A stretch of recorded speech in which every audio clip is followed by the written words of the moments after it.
Warcrafted Tales present World of Warcraft, Arthas, Rise of the Lich King. Written by Christy Golden. Narrated by Jeff Vestergaard. All rights goes to Blizzard Entertainment. Part 1. The Golden Boy.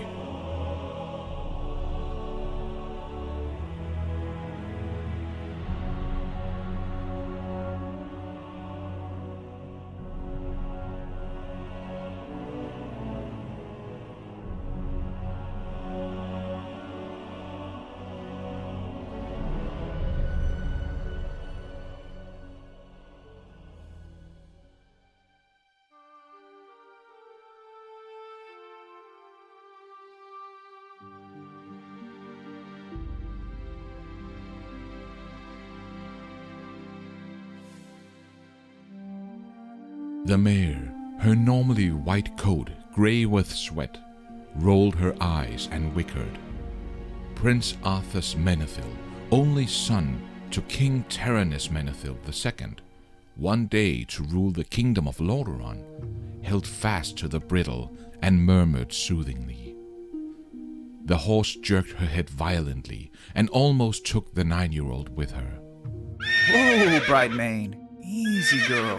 It'll be all right. Nothing to worry about, Arthas said.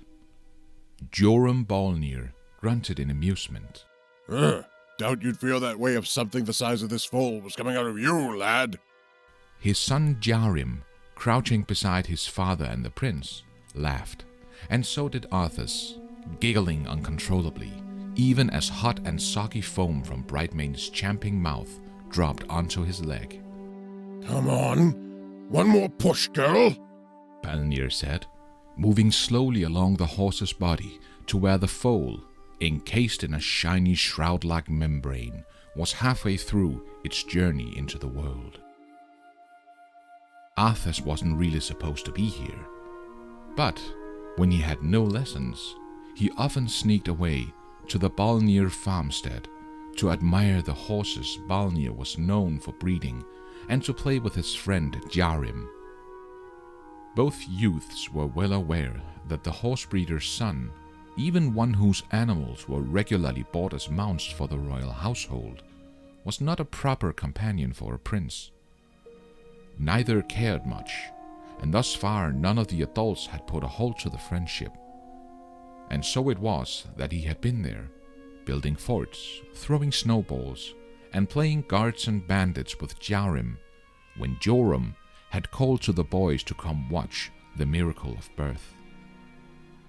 The miracle of birth was actually pretty disgusting, Arthas thought.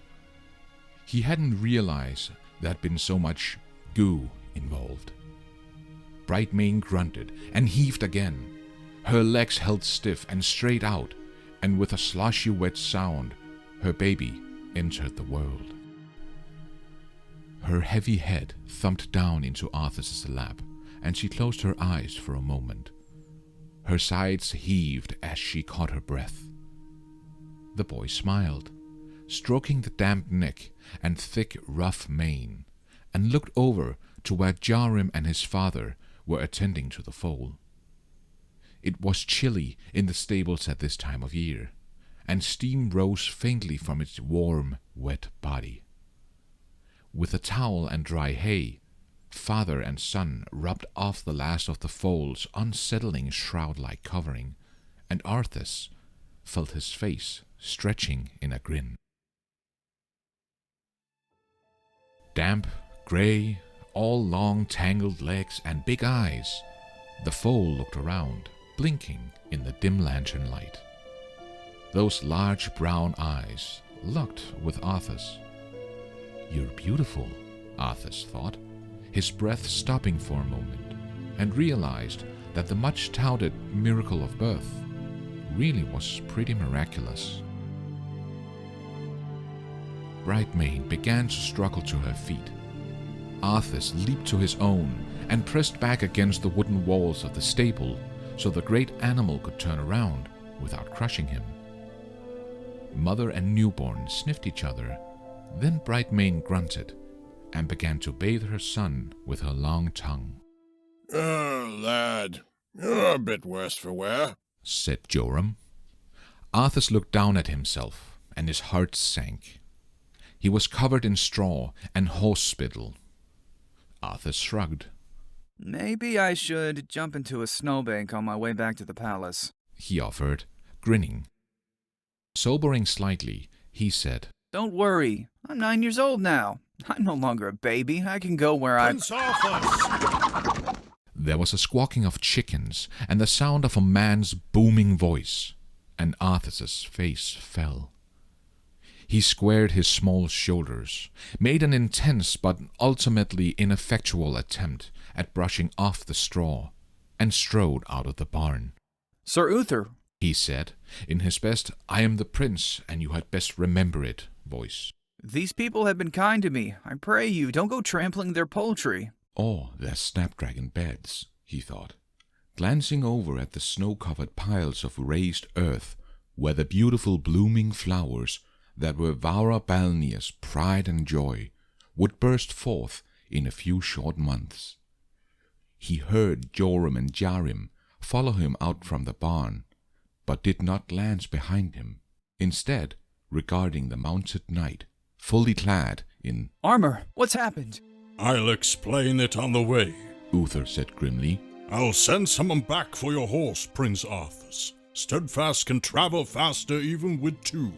He reached down, a large hand closing on Arthas's arm, and swung the boy up in front of him as if he weighed nothing at all. Vara had come out of the house at the sound of a horse approaching at full gallop. She was wiping her hands off on a towel and had a smudge of flour on her nose. Her blue eyes were wide, and she looked over at her husband worriedly. Uther nodded politely to her. We'll discuss this later. He touched his forehead with a mailed hand in courteous salute, then kicked his horse steadfast, armored as his rider was, and the beast leaped into action. Uther's arm was like a band of steel around Arthas's midsection. Fear bubbled up inside the boy, but he pushed it down even as he pushed on Uther's arm. I know how to ride, he said, his petulance covering up his worry. Tell me what is going on. A rider from South Shore has come and gone. He brings ill news. A few days ago, hundreds of small boats filled with refugees from Stormwind landed on our shores, Uther said. He did not remove his arm. Arthas gave up on that particular struggle and craned his neck, listening intently, his sea-green eyes wide and fastened on Uther's grim face. Stormwind has fallen. What? Stormwind? How? To who? What? We'll find all that out shortly. The survivors, including Prince Varian, are being led by Stormwind's one-time champion, Lord Anduin Lothar. He, Prince Varian, and others will be coming to Capital City in a few days. Lothar has warned us he bears alarming news, obvious enough if something has destroyed Stormwind. I was sent to find you and bring you back. You've no business playing with the common folk at this moment. Stunned, Arthas turned and faced forward again, his hands gripping Steadfast's mane. Stormwind.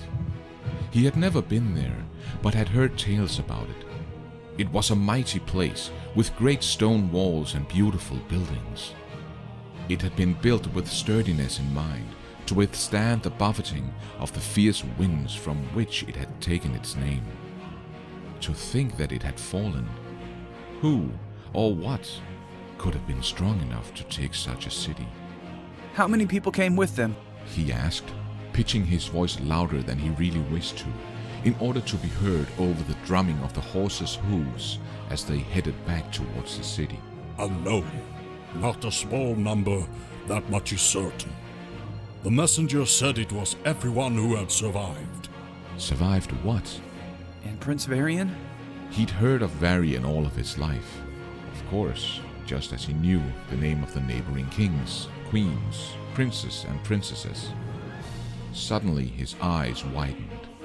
Uther had mentioned Varian, but not the prince's father, King Lane. Will soon become King Varian. King Lane fell with Stormwind. This news of a single tragedy hit Arthas harder somehow than the thought of thousands of people suddenly rendered homeless. Arthas's own family was close-knit. He, his sister Kalia, his mother Queen Leanne, and of course King Tyrannus. He'd seen how some rulers behaved with their families and knew that his was remarkable in the degree of closeness. To have lost your city, your way of life, and your father. Poor Varian, he said, quick tears of sympathy coming to his eyes. Uther patted his shoulder awkwardly. Aye, it is a dark day for the boy. Arthas shivered suddenly, and not from the cold of a bright winter's day. The beautiful afternoon, with its blue sky and softly curving snow-draped landscape, had suddenly darkened for him.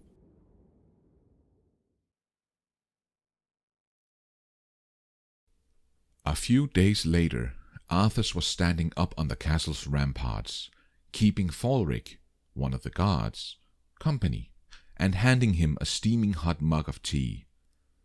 Such a visit, like the ones Arthas paid to the Bolnir family and the castle's scullery maids and valets and blacksmiths, and indeed every underling on the royal grounds, was not unusual. Tyrannus always sighed, but Arthas knew that no one was ever punished for speaking with him, and indeed he sometimes wondered if his father secretly approved. Falric smiled gratefully and bowed deeply in genuine respect, pulling off his gauntlets so the mug would warm his cold hands.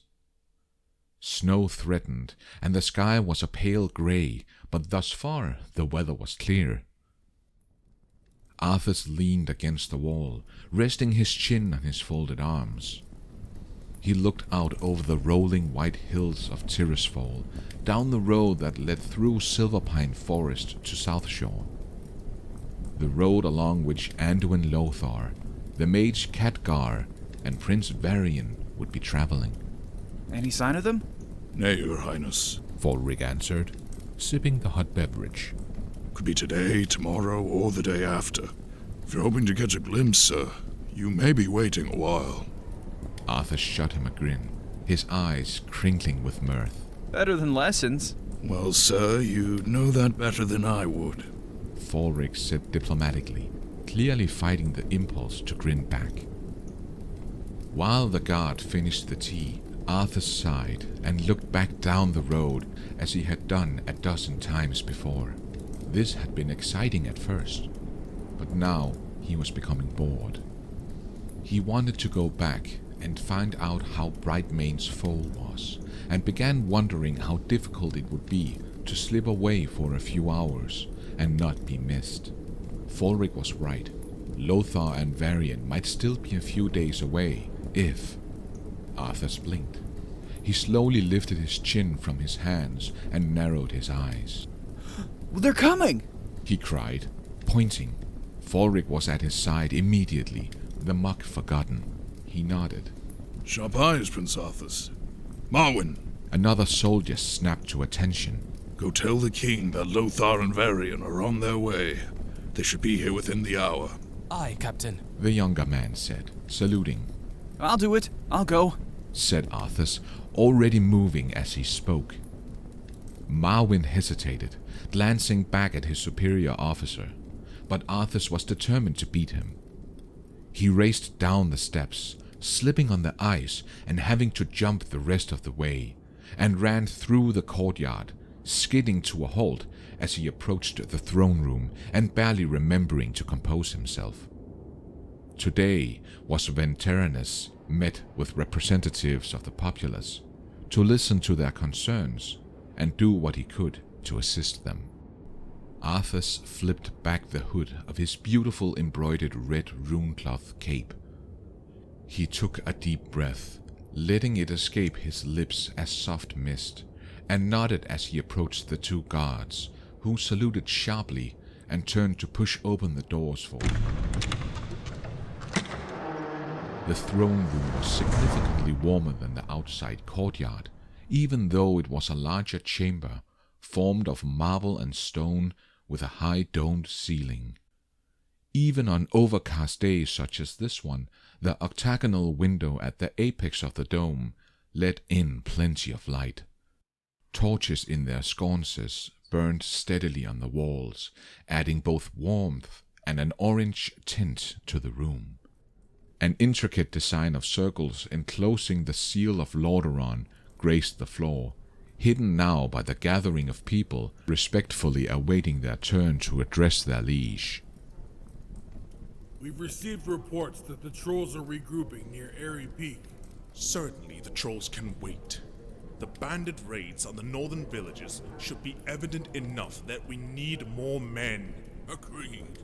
We should send a courier to Gilneas and ask for reinforcements. Ironforge has enough resources to spare parts of the armory to set an end to these bandits and their pillages. This is absurd. My kin and I will not stand idle and watch while you disregard the threats present in Quel'Thalas. Well, why don't you use your powerful magic to make the threat disappear? Seated in the jeweled throne on a tiered dais was King Terenas II.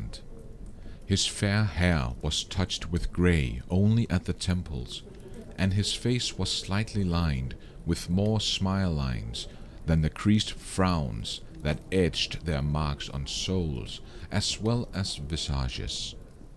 He wore a beautifully tailored robe in hues of blue and purple, wrought with gleaming gold embroidery that caught the torchlight and glinted off his crown.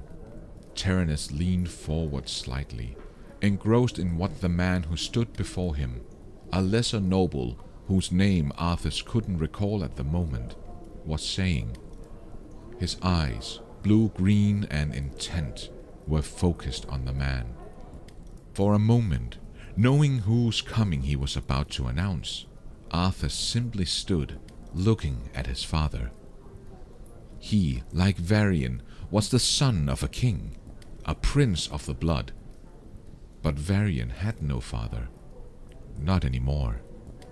And Arthas felt a lump rise in his throat at the thought of seeing that throne room empty, of hearing the ancient song of coronation sung for him. By the light, please let that day be a long, long time away. Perhaps feeling the intensity of his son's gaze, Terenas glanced over at the door. His eyes crinkled in a smile for a moment. Then he returned his attention to the petitioner. Arthas cleared his throat and stepped forward. Pardon the interruption, Father. They're coming. I saw them.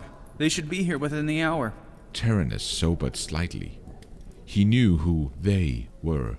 Thank you, my son. Those assembled looked at one another. Most of them, too, knew who they were, and they moved as if to end the meeting. Terenas held up a hand.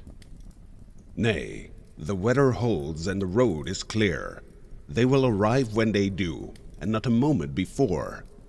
Until then, let us continue. He smiled ruefully. I have a feeling that once they come, audiences such as this will need to be tabled. Let us finish as much business as we can before that moment. Arthas looked at his father with pride.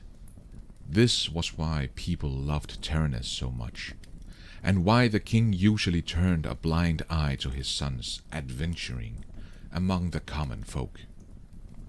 Terenas cared deeply about the people he ruled, and had instilled that sentiment in his son. Shall I ride out to meet them, Father? Terenas scrutinized his son for a moment, then shook his fair head. No, I think it is best you do not attend this meeting. Arthas felt like he'd been struck. Not attend? He was 9 years old. Something very bad had happened to an important ally, and a boy not much older than he had been rendered fatherless by it. He felt a sudden flash of anger. Why did his father insist on sheltering him so? Why was he not allowed to attend important meetings?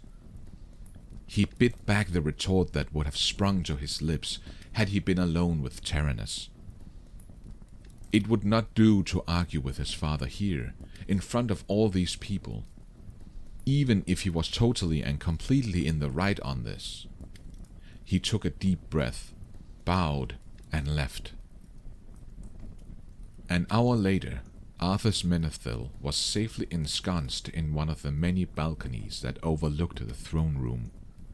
He grinned to himself. He was still small enough to hide under the seats if anyone poked their nose out for a quick perusal. He fidgeted slightly. Another year or two and he wouldn't be able to do this. But in a year or two, surely father would understand that I deserve to be present at such events, and I won't have to hide. The thought pleased him. He rolled up his cloak and used it as a pillow while he waited. The room was warm from braziers, torches, and the heat of many bodies in a small place. The heat and smoothing murmur of voices in normal discussion lulled him, and he almost fell asleep.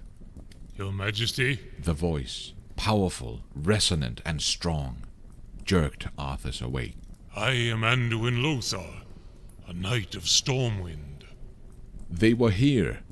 Lord Anduin Lothar, the one-time champion of Stormwind. Arthas edged out from under the seat and rose carefully, making sure he was hidden behind the blue curtain that draped the box, and peeked out. Lothar looked every inch the warrior, Arthas thought, as he regarded the man. Tall, powerfully built, he wore heavy armor with an ease that indicated he was well accustomed to its weight. Although his upper lip and jaw sported a thick mustache and short beard, his head was almost bald. What hair he had left had been tied back in a small ponytail. Beside him stood an old man in violet robes.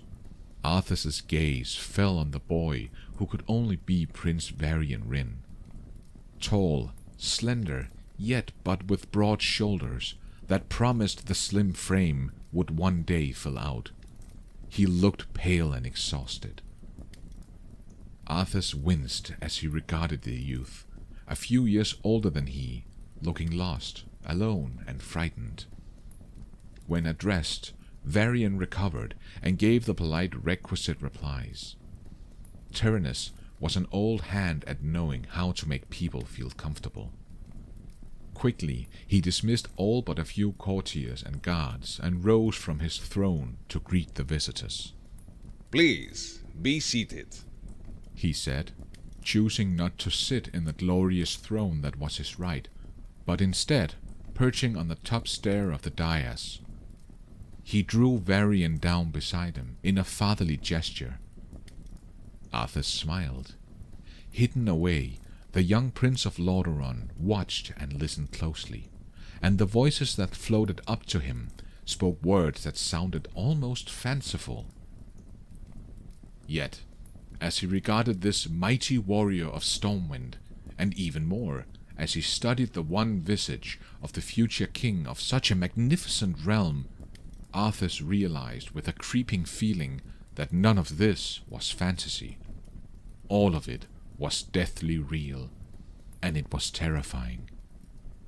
The men gathered spoke of creatures called orcs that had somehow infested Azeroth.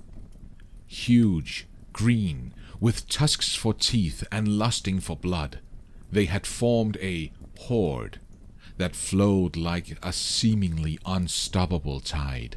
Enough to cover the land from shore to shore, Lothar said directly. It was these monsters that had attacked Stormwind and made refugees, or corpses, Arthas realized, of its denizens. I'm in doubt. Our kingdom is supposed to be threatened by some stuttering orcs? Green skin? Tusk for teeth? I've never seen anything like that.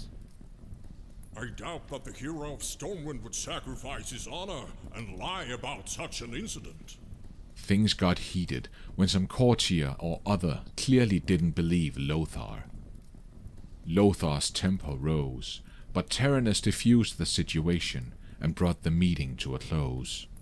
I will summon my neighboring kings. These events concern us all. Your Majesty, I offer you my home and my protection for as long as you shall need it. Arthas smiled. Varian was going to stay here, in the palace, with him. It would be nice to have another noble boy to play with. He got along well enough with Kalia, who was 2 years his elder, but, well, she was a girl. And while he was fond of Jarim, he knew that their opportunities to play together were perforce limited. Varian, however, was a prince of the blood, just like Arthas, and they could spar together and ride and go exploring. You are telling us to prepare for war. His father's voice cut in on his thoughts with brutal efficiency, and Arthas's mood grew somber again. Yes, a war for the very survival of our race, Lothar replied. Arthas swallowed hard, then left the viewing box as silently as he had come. As Arthas had expected, a short time later Prince Varian was shown into the guest quarters. Tyrannus himself accompanied the boy, resting a hand gently on the youth's shoulder.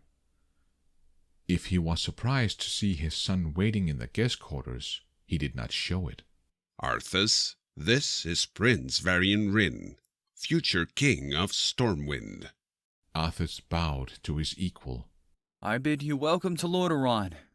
I only wish the circumstances were happier. Varian returned the bow gracefully. As I told King Tyrannus, I am grateful for your support and friendship during these difficult times. His voice was stiff, strained, and weary. Arthas took the cape, tunic, and breeches, made of runecloth and mageweave and beautifully embroidered.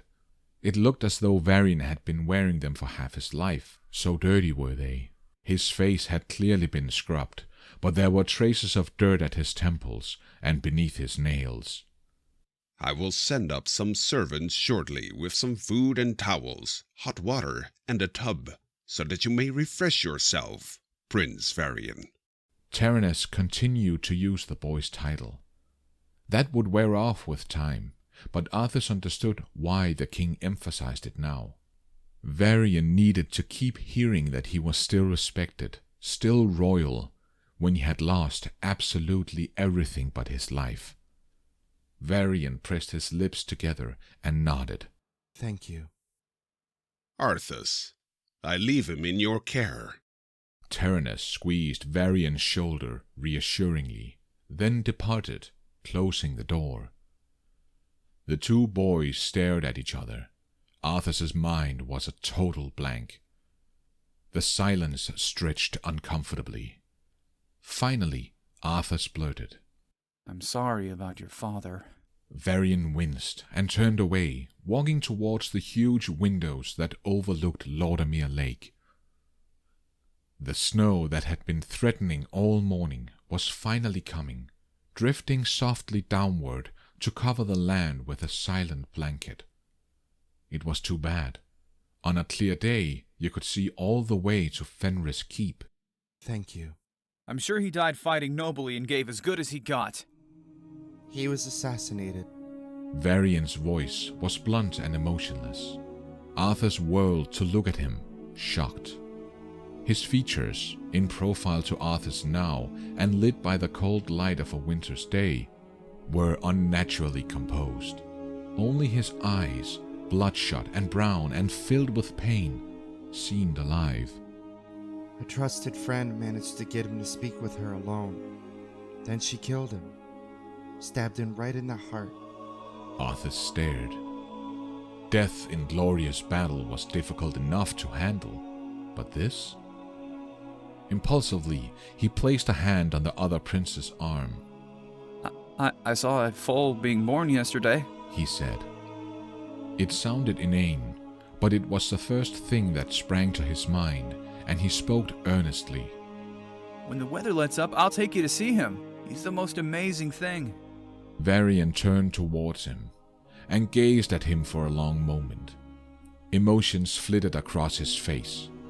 Offense, disbelief, gratitude, yearning, understanding.